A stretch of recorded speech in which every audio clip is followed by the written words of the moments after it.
Hello students and welcome back to our channel Abhimanyu career point. So बच्चों, this is third video of this chapter which is triangle. और first two videos में हमने introduction इसकी की है and साथ में एक एक्सरसाइज की है 6.1। ठीक है, तो जो नेक्स्ट एक्सरसाइज है एनसीईआरटी एक्सरसाइज है, उसको परफॉर्म करने से पहले बच्चों आपको एक जो थ्योरम है, फेमस थ्योरम है बीपीटी थ्योरम और थेल्स थ्योरम भी उसको आप बोल सकते हो, तो वो किस रिजल्ट पे बेस्ड है, वो बीपीटी थ्योरम और थेल्स थ्योरम आपको क्या बोलती है वो हम यहाँ पे समझेंगे और उसको किस तरह से प्रूव किया जाता है। यूजुअली ये एवरी ईयर आपके पास आ जाती है और सम टाइम अगर जो ये नहीं आती है तो इस पे बेस्ड क्वेश्चन आता है जो विदाउट दिस थ्योरम आप नहीं कर सकते हैं। क्लियर बच्चों? तो इसके कुछ रिजल्ट्स हैं, क्रोलरीज हैं, वो भी हम करेंगे। बट सबसे पहले हम इस थ्योरम को समझते हैं। बच्चों को ये थ्योरम काफ़ी डिफ़िकल्ट लगती है, क्यों? क्योंकि वो रट्टा लगाने की कोशिश करते हैं। इसको एक स्टेप बाय स्टेप मेथड से अगर जो हम मतलब इसको करने की कोशिश करें तो आई डोंट थिंक कि किसी को कोई इशू आएगा या किसी को कोई ये डिफ़िकल्ट लगेगी। ठीक है बच्चों, स्टार्ट करते हैं। देखो आपके पास रिजल्ट क्या बोल रहा है। बीपीटी थ्योरम क्या होती है? Basic proportionality theorem. ठीक है, तो उसको बीपीटी बोल देते हैं या थेल्स थ्योरम भी बोल देते हैं। अब ये थेल्स थ्योरम और बीपीटी थ्योरम क्या आपको बोलती है, तो पहले आपको वो पता होना चाहिए ना कि इसका मीनिंग क्या है। ठीक है, तो हम ट्रायंगल के थ्रू इसमें आपको मैं बताऊंगा रिजल्ट क्या है। मैंने एनसीईआरटी की जो आपके पास थ्योरम है उसी को ही यहाँ पे एक्सप्लेन करूंगा मैं। ठीक है, तो यहाँ पे आता है if a line is parallel to one side of a triangle to intersect the other two side in distinct point. Clear? अब वो कह रहा है कि कोई भी लाइन है या कोई एक लाइन है जो पैरेलल है वन साइड ऑफ ट्रायंगल, किसी एक साइड के, ट्रायंगल की एक साइड के, जैसे यहाँ पे D E parallel to B C. Clear? तो यहाँ पे डी ई पैरेलल है बी सी के, यही बोल रहे हैं ना इसमें, if a line is parallel to one side of a triangle. Clear? अब उसके बाद बोलता है कि वो जो लाइन है वो इंटरसेक्ट करेगी टू जो अदर साइड्स हैं उनको D एंड E, यहाँ पे D एंड E पे कर रही है, अदर टू साइड्स को डिस्टिंक्ट पॉइंट पे करेंगे। ठीक है, वो डिस्टिंक्ट पॉइंट क्या होंगे? D and E। ध्यान से सुनना, और अगर ये थ्योरम आपको समझ में आ जाएगी, रिजल्ट समझ में आ जाएगा, तो प्रूव करने में आपको काफ़ी हेल्पफुल रहेगा ये। ठीक है, तो यहाँ पे D E क्या है? डिस्टिंक्ट पॉइंट है D and E at AB and AC पर, और DE पैरेलल टू BC है, ये आपके पास गिवन है। ठीक है, अब यहां से वो कह रहा है आगे the other two sides are divided in the same ratio.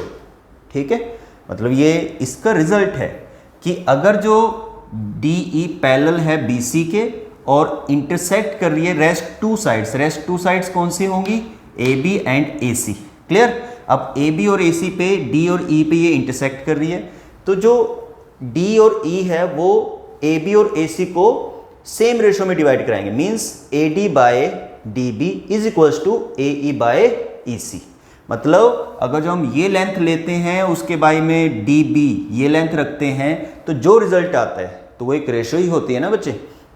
तो जो रिजल्ट आता है वो किसके इक्वल होगा? AE की लेंथ डिवाइडेड बाय EC की लेंथ। तो this is your BPT theorem, जो बीपीटी थ्योरम आपको बताती है और जो आपको रिजल्ट देती है, और इस रिजल्ट की हेल्प से हम काफ़ी क्वेश्चंस करेंगे बीपीटी थ्योरम की हेल्प से, और ये अगर जो अच्छी तरह आ जाती है तो बहुत इजी हो जाएंगे इसके जो नेक्स्ट एक्सरसाइज के क्वेश्चंस करने में। ठीक है बच्चों, स्टार्ट करते हैं। देखो सबसे पहले कुछ भी चीज़ अगर जो हम प्रूव करते हैं तो उसमें गिवन देखते हैं।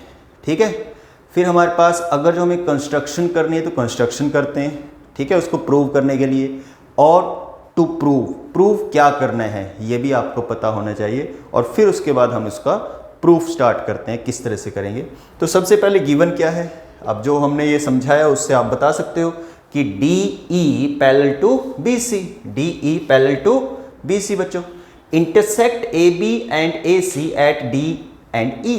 यहाँ तक क्लियर है, ये हमने इसी रिजल्ट में पढ़ लिया है कि गिवन क्या है आपके पास कि DE parallel to BC and AB and AC intersect करती है AB AC पर एट D एंड E पर, जो DE लाइन पैरेलल है BC के। क्लियर? ये तो हमारे पास गिवन हो गया। अब वो बोलता है टू प्रूव अब उसने सेम रेशो में डिवाइड करती है, तो प्रूव क्या करना है हमें, इसका मतलब हमें ये प्रूव करना है, ठीक है। AD/DB is equal to AE/EC।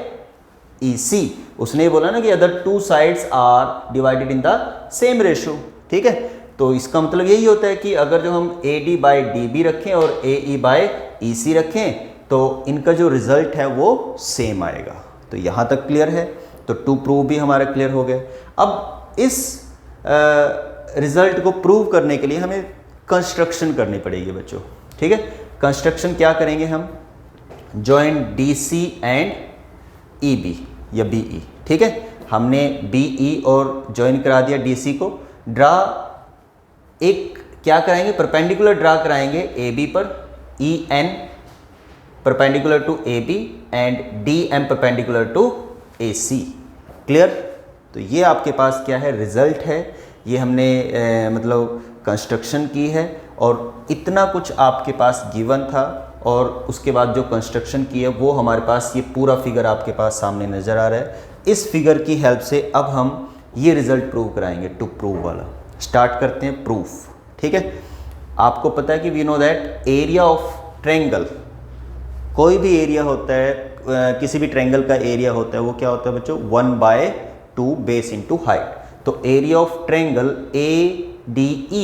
ADE, इसका एरिया ऑफ ट्रायंगल क्या होगा बच्चों, बेस इंटू हाइट। तो हमने अगर जो बेस AD लेते हैं तो हाइट क्या होगी, ये परपेंडिकुलर ड्रा कर रहे हैं ना, ये परपेंडिकुलर ड्रा कर रहे हैं। कुछ बच्चों को यहाँ पे कन्फ्यूज़न हो सकती है, तो मैं बता देता हूँ कि अगर जो हम इसको ऐसे लेते हैं, ठीक है, ये हम लेते हैं, यहाँ पे एक ट्रायंगल लेते हैं, तो यहाँ से देखो बच्चों ये इसकी हाइट हो जाएगी और ये इसका, अगर जो A है ये D है और ये आपके पास N है, ओके, और ये E आ जाएगा। तो अगर जो मैं इसको ऐसे रोटेट करके ऐसे करता हूँ तो आपके पास EN इसके परपेंडिकुलर आ गया और AD आपके पास क्या आ गया बच्चों, इसका बेस आ गया। तो यहाँ पे क्लियर हुआ कि we know that area of triangle ADE क्या होगा, 1/2 बेस इंटू हाइट।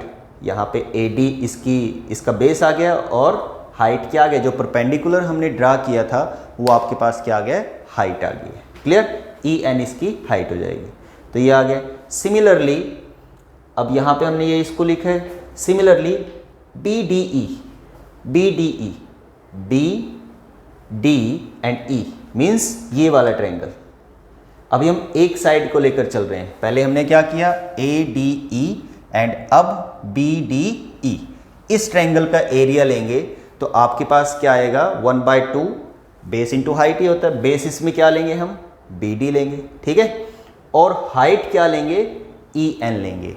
ये एक बच्चों के पास ये कन्फ्यूज़न रहती है कि EN क्यों लिया, ये तो ट्रायंगल की हाइट तो यहाँ से होनी चाहिए, है ना, यहाँ से या इसके अंदर होनी चाहिए। बट जब आपके पास ऑब्ट्यूस एंगल ट्रायंगल होता है तो क्या होता है बच्चों, मैं बता देता हूँ। देखो जैसे ये है, अगर जो मैं इसको करता हूँ, ठीक है, ये ऑब्ट्यूस एंगल ट्रायंगल है। क्लियर बच्चों। तो ये है B और ये है, सॉरी, ये है D और ये है B।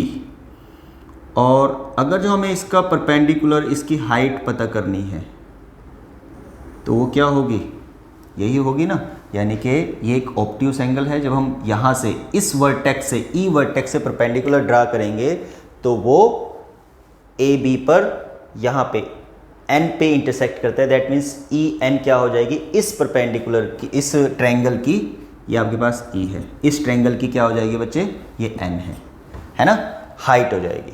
तो क्लियर हुआ, बेस हमने ये लिया था, हाइट ये आ गई। ये बच्चों को कन्फ्यूज़न होती है बच्चों, ध्यान से मैंने इसलिए बना के यहाँ पे बताया है कि आपके पास क्या है, ये एक ट्रायंगल है, सबसे पहले उसका एरिया लिया, उसके एरिया में तो आई थिंक किसी को कोई प्रॉब्लम नहीं होगी। बट यहाँ पे जब हम BDE का एरिया निकालते हैं तो बच्चों को ये डाउट आता है कि EN क्यों लिया इसमें, यहाँ पे भी EN लिया, इसकी हाइट यहाँ पे भी EN लिया।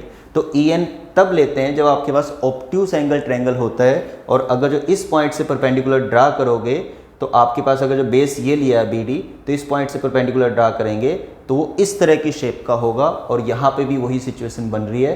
तो EN, दैट्स वाई इसमें EN क्या है, परपेंडिकुलर या हाइट है, हाइट ऑफ कौन सा ट्रायंगल है, BDE, height of triangle BDE is EN। तो यहाँ पे EN आ गया। अब यहाँ से ये आ गया बच्चे, तो हम क्या कर सकते हैं, ये हमने निकाल लिया, अब इसको डिवाइड करा देते हैं। डिवाइड कराया तो area of triangle ADE divided by area of triangle BDE, means ये ट्रायंगल लिया हमने और ये ट्रायंगल लिया, इन दोनों ट्रायंगल का एरिया हमने डिवाइड किया, तो you will get AD by BD। Clear? तो यहाँ पे देखो थोड़ा सा हमें रिजल्ट नज़र आने लगा, AD बाय BD, है ना। तो ये हमने रिजल्ट निकाले जब हम इन दोनों ट्रायंगल के एरिया को डिवाइड कराते हैं। कौन से दो ट्रायंगल, सबसे पहले ADE और BDE, यानी कि एक साइड। अभी हम एक साइड को लेकर चल रहे हैं, अब दूसरी साइड को लेकर चलेंगे। कंस्ट्रक्शन की है ना, हमें तो ये रिजल्ट प्रूव कराने हैं, ठीक है। तो इसके लिए हमने यहां से ये किया। अगेन अब आप दोबारा क्या करते हो, इसी ट्रायंगल का एरिया लेते हैं, ट्रायंगल ADE, बट जब हम ट्रायंगल का एरिया ले रहे हैं तो यहाँ पे AE बेस लेंगे। यहाँ पे हमने AD बेस लिया था, अब जब अगेन दोबारा से हम ADE का एरिया निकाल रहे हैं तो बेस क्या लेंगे बच्चों, AE लेंगे। तो हाइट क्या हो जाएगी, DM हो जाएगी। तो यहाँ से आई थिंक आपको क्लियर हो गया होगा। Area of triangle ADE again जब हम लेते हैं 1/2 AE by AE into DM। Clear? This is base of ADE triangle, ठीक है, and this is the height DM। Clear? तो ये हमारे पास हाइट आ गई है। अब यहाँ से रिजल्ट आया AB 1/2 AE इंटू DM। तो हमने क्या किया, एरिया ऑफ ट्रायंगल, इसको भी ऐसे ही अपॉन में लिखा। पहले हम ये निकाल लेते हैं इस ट्रायंगल का एरिया DEC, ठीक है, एरिया ऑफ ट्रायंगल DEC। तो सिमिलरली जैसे इस ट्रायंगल का एरिया निकाला था, इसी तरह से इस ट्रायंगल का एरिया निकालेंगे कि आपके पास बेस क्या होगा, AC हो जाएगा, और हाइट क्या हो जाएगी, DM हो जाएगी। क्लियर? तो यहाँ पे EC इंटू DM। तो इन दोनों का एरिया भी हमने डिवाइड कराया, area of ADE by area of DEC। ध्यान से देखना बच्चों इसको। तो आपके पास ये क्या होगा, जब हम इसको डिवाइड कराएंगे तो 1/2 जैसे यहाँ पे कटा था और EN आपके पास कट गया था तो कैंसिल आउट हो गया था। तो सिमिलरली यहाँ पे भी 1/2 और ये 1/2 यहाँ पे कैंसिल हो जाएगा, और ये DM और DM यहाँ पे ये भी कैंसिल हो जाएगा, सेम लेंथ है। तो आपको क्या मिलेगा, AE बाय DB। क्लियर? तो यानी कि दिस लेंथ बाय EC आएगा बच्चे, यहाँ पे ये गलती से आ गया, EC। ओके, तो यहाँ पे EC आएगा। क्लियर? तो this length by this length. Clear हो गया यहाँ तक? तो ये आपके पास सेकेंड रिजल्ट आ गया। अब इसके बाद क्या आता है, नोट दैट ये जो ट्रायंगल है, कौन से triangle, DBE BDE and triangle DEC, ये दोनों ट्रायंगल का जो बेस है वो DE है, सेम बेस पे है, and between same parallel line DC and BC। तो जब ये रिजल्ट होता है बच्चों, तो उन दोनों ट्रायंगल का एरिया ऑलवेज इक्वल होता है। तो दैट मीन्स हम क्या लिख सकते हैं, area of triangle BDE is equals to area of triangle DEC। इस रिजल्ट के थ्रू जब आपके पास ये एक लाइन है, मैं दोबारा से इसको रिकॉल करा देता हूँ। देखो ट्रायंगल, अगर जो हम दो ट्रायंगल देखते हैं, ट्रायंगल BDC और DEC, दोनों ट्रायंगल को साथ साथ, इसको जो मैं आपको ये पॉइंट्स बता रहा हूँ, जो ये नेम मैं आपको बार बार मेंशन कर रहा हूँ ट्रायंगल्स के, तो उन ट्रायंगल्स के साथ साथ अगर जो आप चलते जाओगे तो आपको इजीली समझ में आ जाएगा। ठीक है, तो अगर जो मैं इन दोनों ट्रायंगल की बात करूं, जैसे यहाँ पे BDE और DEC दोनों ट्रायंगल की बात करें, तो यहाँ पे क्या है, are on the same base DE पे, बेस दोनों का बेस क्या है, DE है ना, और दोनों बिटवीन क्या है, same parallel line DE and BC, यही लिखा हुआ है इस लाइन में। तो इसके बाद अगर जो सेम बेस और सेम पैरेलल लाइन के बीच में ये लाई करते हैं तो दैट मीन्स उन दोनों ट्रायंगल का एरिया ऑलवेज इक्वल होता है बच्चों। क्लियर?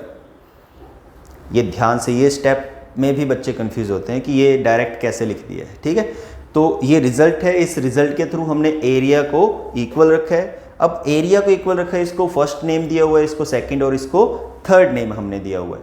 तो फर्स्ट सेकंड थर्ड, इसके बाद आपके पास from first second third we get जो हमारा रिक्वायर्ड आंसर है वो हमारे पास आ जाएगा। अब देखो, ये एक बच्चों को ये भी कंफ्यूजन होती है कि इसको डायरेक्ट कैसे लिख दिया सर। ठीक है, कि area of triangle BED is equals to area of triangle DEC। यहाँ पे मैंने आपको बताया कि सेम बेस और सेम पैरेलल लाइन के बीच में है, तो दैट्स वाई इनका जो एरिया है बच्चों वो क्या होगा, इनका जो एरिया होगा वो इक्वल होगा। और देखो यहाँ पे देखो, तो अगर जो हम इस एक सेम एरिया जैसे ADE, इसका एरिया अगर जो हम डिवाइड करा दें, ये रिजल्ट और ये रिजल्ट देखो, यहाँ पे जब ये दोनों वैल्यू इक्वल हो गई हैं, ध्यान से देखना बच्चों, जब ये दोनों इनका एरिया इक्वल हो गया है तो area of triangle ADE, area of triangle ADE, ये तो दोनों सेम ही ट्रायंगल है ना, सेम ट्रायंगल का एरिया ऑलवेज सेम रहेगा। हम बेशक उसको बेस और हाइट अलग अलग लेके बट वैल्यू तो सेम ही आएगी ना। तो दैट मीन्स ऊपर का जो ये वैल्यू है ये तो सेम है, और नीचे हमने ये प्रूव करा दिया कि area of BDE, area of DEC equal है। तो दैट मीन्स ये दोनों रिजल्ट इक्वल हो जाएंगे। So therefore from first second and third you will get AD by BD is equals to AE by EC। तो यहाँ तक आपको समझ में आ गया है आई थिंक। तो ये आपके पास रिजल्ट है और ये हमारा रिजल्ट प्रूव हो जाता है कि अगर जो एक लाइन पैरेलल लाइन होती है और वो ट्रायंगल के किसी भी लाइन के पैरेलल कोई लाइन होती है DE, वो रेस्ट टू साइड्स को क्या करती है बच्चों, सेम प्रोपोर्शन में डिवाइड करती है या सेम रेशो में बोल सकते हैं हम, divided in the same ratio. ठीक है, तो ये आपको आई थिंक क्लियर हो गया होगा। ये हमारी प्रॉपर एक थ्योरम है और इस थ्योरम के बेस पे आप क्या कर सकते हो, और जो 6.2 के जो क्वेश्चंस हैं वो हम इजीली कर सकते हैं। हम 6.2 के क्वेश्चन 1 बाय 1 भी डिस्कस करेंगे तो आपको पता चलेगा। इसके बाद ये हमारे पास आता है नेक्स्ट जो क्रोलरी है। क्रोलरी क्या है कि ये रिजल्ट होने के बाद कुछ और रिजल्ट भी एग्जिस्ट करते हैं। ठीक है ना। तो अगर जो ये रिजल्ट होल्ड करता है, अगर ये रिजल्ट होल्ड करता है कि if in triangle ABC DE parallel to BC and then AD by BD is equals to AE by EC, तो अगर जो ये रिजल्ट है तो हमारे पास क्या आता है, ये BPT थ्योरम के थ्रू ये आ जाएगा। तो उसके बाद हम क्या करते हैं, इसको रिवर्स कर देते हैं। देखो AD by BD is equals to AE by EC, ये तो BPT थ्योरम से ही आ रहा है। अभी एक लाइन पैरेलल है एक ट्रायंगल में और उसको DE पे वो रेस्ट टू साइड्स को इंटरसेक्ट करती है, तो बाय BPT थ्योरम हमें ये रिजल्ट मिल जाता है। ठीक है बच्चों, BPT थ्योरम के साथ हमें ये रिजल्ट मिल जाता है। अब जब ये रिजल्ट मिल गया है तो क्या हम इसको रिवर्स करा दें, BD बाय AD और रेसिप्रोकल करा दिए और यहाँ पे EC बाय AE। ठीक है, ऑन टेकिंग इनवर्स हमने उसको ले लिया है, तो इनवर्स लेंगे तो इनवर्स रेशो भी आपके पास इक्वल होगी। अगर जो टू रेशोज इक्वल हैं तो उनकी इनवर्स भी आपके पास इक्वल होता है। जैसे 1/2 इक्वल है तो 2/1 इक्वल होगा। ठीक है, तो यहाँ पे हमने इसको रिवर्स करने के बाद बोथ साइड 1 ऐड करा दिया है। 1 ऐड कराएंगे, एलसीएम लेंगे AD, यहाँ पे BD आ जाएगा और AD को जब आप 1 से मल्टीप्लाई कराएंगे, जैसे एलसीएम लेते हैं सेम ऐसे ही किया और इस तरह से ये आ गया रिजल्ट। अब BD और यहाँ पे देखो BD प्लस AD, तो पूरी लेंथ क्या है, AB है, और AE प्लस EC, ये AE प्लस EC है, वो पूरी लेंथ क्या है, AC है। तो ये हमारे पास रिजल्ट आ जाएगा बच्चों। ठीक है, क्लियर हुआ। अब ये रिजल्ट आ गया तो इसको रिवर्स करेंगे तो you will get this result. AD by means this length by whole length is equals to AE by whole length AC। ठीक है, AD बाय AB और AE बाय AC। तो ये रिजल्ट क्या आता है आपके पास, एक रिजल्ट होल्ड हो जाता है अगर जो आपके पास क्या होता है, बीपीटी थ्योरम होल्ड हो रही है, एक लाइन पैरेलल है और वो रेस्ट टू साइड्स को सेम रेशियो में डिवाइड कराती है। ठीक है, क्लियर हुआ। तो उसी के अकॉर्डिंगली आपके पास एक और रिजल्ट आता है कि B D by A B और ई सी बाय ए सी, तो ये भी आपके पास इसी तरह से हम प्रूव कराएंगे, तो वो भी आपके पास एक रिजल्ट बन जाता है। तो मेनली आपके पास क्या रिजल्ट बना है कि अगर जो एक ट्रायंगल को एक लाइन, ट्रायंगल के आपके पास क्या बोल रहा है वो कि D E parallel to B C है ना, तो ये ट्रायंगल की किसी भी साइड के पैरेलल कोई लाइन है तो रेस्ट टू साइड को इंटरसेक्ट करती है D and E distinct point पे और डिवाइड करती है उन टू साइड्स को सेम रेशियो में, A D by B D is equal to A E by E C. Clear, तो ये मैंने आपको बताया है। अगर जो ये होता है तो ये टू रिजल्ट्स भी होल्ड होते हैं, समझ में आया। तो ये आपके पास क्या है, एक बीपीटी थ्योरम है या थेल्स थ्योरम है, और इस थ्योरम की हेल्प से आप आगे के फर्दर जो भी क्वेश्चंस होंगे वो हम करेंगे। आई थिंक यहाँ तक आपको समझ में आया होगा बच्चों, और जो नेक्स्ट है वो हम नेक्स्ट वीडियो में कंटिन्यू करेंगे। आज के लिए सफिशिएंट है, थैंक यू।